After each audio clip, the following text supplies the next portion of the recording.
تو جب حضرت ابراہیم علیہ السلام کو حکم ہوا تو آپ نے اپنی اولاد کو بھی قربان کر دیا۔ اب باری آئی سب سے پہلے آپ کے مال کی، تو بہت مشہور واقعہ ہے، آپ جنگل میں بیٹھے تھے تو اللہ تبارک و تعالی کی بارگاہ میں فرشتوں کی بیٹھک ہوئی، تو مختلف انداز میں گفتگو ہوئی، تو اللہ کی بارگاہ میں عرض کرنے لگے جبریل امین یا اللہ مجھے اگر اجازت ہو تو میں تیرے ابراہیم کو آزماؤں۔ اللہ نے فرمایا ابراہیم میرا خلیل ہے، تو اس کو آزمانے کی کوئی حاجت ہی نہیں۔ بہرحال بہت لمبی گفتگو ہے۔ حضرت جبرائیل آئے انسانی روپ میں، آپ جنگل میں مال چرا رہے تھے، تو آپ نے اللہ کا پاک کلام اسٹارٹ کیا، تلاوت شروع کر دی۔ یہ میں بالکل شارٹ کٹ جو ہے نا وہ آپ کو سنانے چلا ہوں، بہت شارٹ کٹ۔ تو اللہ تبارک و تعالیٰ کی جب پاک کلام حضرت ابراہیم علیہ السلام نے سنی، تو آپ نے بکریوں کا یا اپنے مال کا جو بھی آپ کے پاس تھے اس کا کچھ ہی حصہ اس کو آپ نے تحفے میں دے دیا۔ تو اس نے کہا کہ جزاک اللہ خیر۔ حضرت ابراہیم نے اصرار فرمایا کہ مجھے دوبارہ وہ کلام پاک سنا، اللہ کا ذکر سنا۔ اس نے کہا کہ جتنا تیرے پاس مال ہے اس کا میں آدھا لوں گا۔ تو آپ نے فرمایا ٹھیک ہے میں آدھا دینے کے لیے تیار ہوں۔ اس نے پھر اللہ تبارک و تعالیٰ کی پاک کلام کی تلاوت کی، بڑا سرور ملا، بڑا سکون ملا۔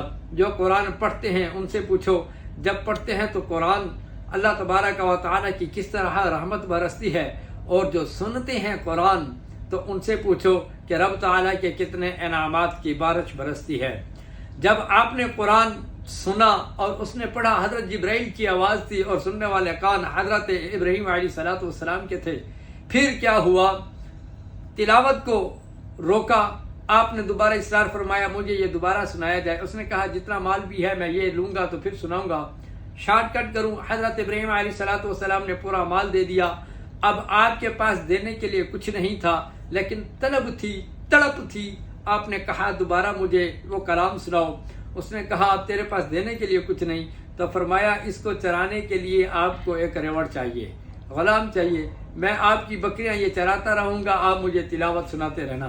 حضرت جبرائیل امین آپ اپنے اصلی روپ میں آئے اور آپ نے کہا اے ابراہیم آپ کو آپ کا مال مبارک ہو، میں اللہ کا فرشتہ ہوں، میرا نام جبرائیل ہے، میں ایسے ایسے آیا تھا۔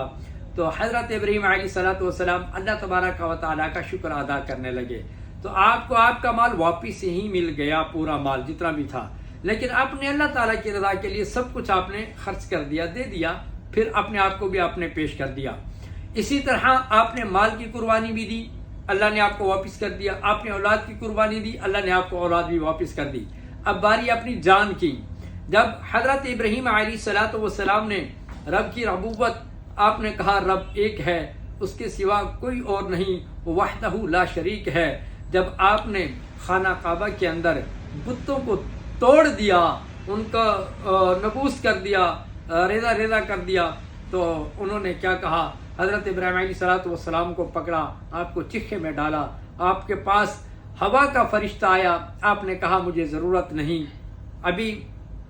پھر آپ کو کہا ہوا کے فرشتے نے کہ میں آپ کی مدد کرتا ہوں، آپ نے کہا نہیں مجھے میرے رب کی ضرورت ہے۔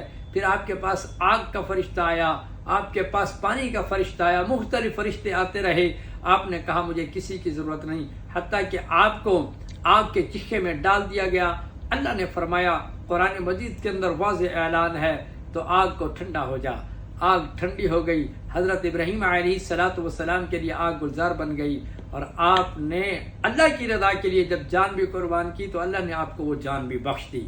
یہ تمام جتنے بھی معمولات ہیں، یہ واقعات ہیں، آپ ان کو سنتے رہا کریں۔ سننے کا مقصد صرف یہ نہیں کہ ایک کان سے سنا دوسرے سے نکال دیا، میرا مقصد یہ تھا کہ قربانی ہم کر رہے ہیں، قربانی کے ساتھ ساتھ نفرت کی بھی جو ہے نا، یہ ایک آپ سوچ رکھیں کہ میں نے نفرت کو مٹانا ہے، اپنی انا کو ختم کرنا ہے، میں نے اللہ کے لوگوں سے محبت کرنی ہے، اللہ والوں سے پیار کرنا ہے، قرآن کی تلاوت کا ذوق بنانا ہے، نماز کی پابندی کا شوق کرنا ہے۔